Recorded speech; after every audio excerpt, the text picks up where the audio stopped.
खुलुमबाय निउस चेनेलसिम दिनै बड' पिपल्स पार्टीनि खुंगा सेथि बोसोरसालिया जथुम्मानि नैथि सान दिनै 10 मार्च आरो फुंनि हाबाफारि बादियै जोङो फिरफिला बिरहोनाय आरो मुंख्लं खाम्फा बावनाय गोसोखांनाय बेफोरखौ जों हाबाफारिखौ आवगायबाय फोजोबबाय।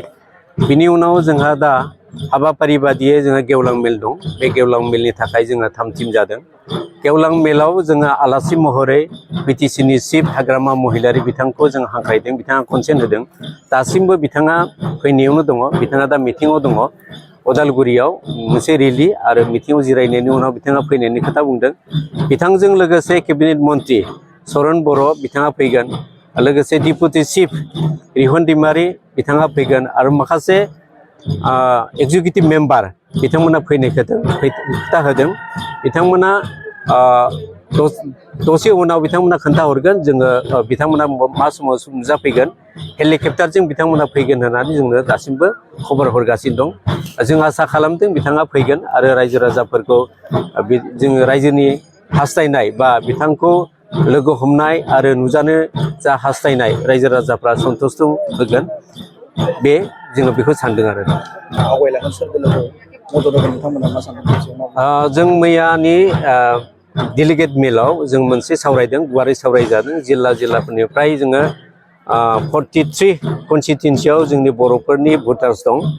दा बे भटार्सफ्राव बांसिनानो बांसिन 29 समस्तियाव 10,000निख्रुइ बांसिन आप टु 75,000 सिम जोंनि बर'फोरनि भटार्स दं। बेवहाय जों मैया ओरैबायदि सावरायनाय जादों, जाय दला जोंनि बिटिसिनि बायजोनि बर' कसारि वेलफेयार अट'नमास काउन्सिल आरो लोगोसे बर'फोरनि इसुसफोरखौ जेंना जेथोफोरखौ सुस्रांगोन। बर' कसारि वेलफेयार अट'नमास काउन्सिलनि जा जेंनायानो जाहैबाय 1 नाम्बाराव गामि नटिफिकेसन आरो बियाब दानायनि नटिफिकेसन, भटार लिस्टनि नटिफिकेसन बेखौ खालामनांगौ। लोगोसे थाबैनो बिसायख'थि खुंनांगौ। बेफोर आरो लोगोसे नैबे बर' कसारि वेलफेयार अट'नमास काउन्सिलाव दा 13.5 क'रल' बोसोराव होयो। बिनि अनगायै जों डिमान्ड खालामदों, जों बुंगोन बोसोरि जाने 500 क'रल 500 क'रल जुदि होयोब्ला जाय पार्टिया जोंनि बे जोंनि बर' कसारि वेलफेयार अट'नमास काउन्सिलनि जेंना आरो बर' रायजो राजाफोरनि बिटिसिनि बायजोनि रायजो राजा साननाय हनाय गांनाय उखैनायखौ सुस्रांगोन बिथांमोननो जों भट होगोन होननानै जों मैया डिसिसन लानाय जायो। जोङो आसा खालामदों जे हाग्रामा महिलारि बिथांखौ बिथाङा बिटिसियाव बिराद फेमासखा आरो बिटिसिनि बायजोआवबो बिथांखौ बयबो हास्थायो आरो बयबो लिडार होनानै बिथांखौ मानियो।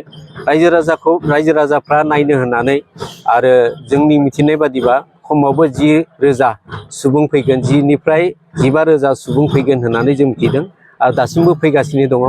जोङो गेवलां मेलखौ दसे उनाव जागायनो सानदों। एसेनोसै।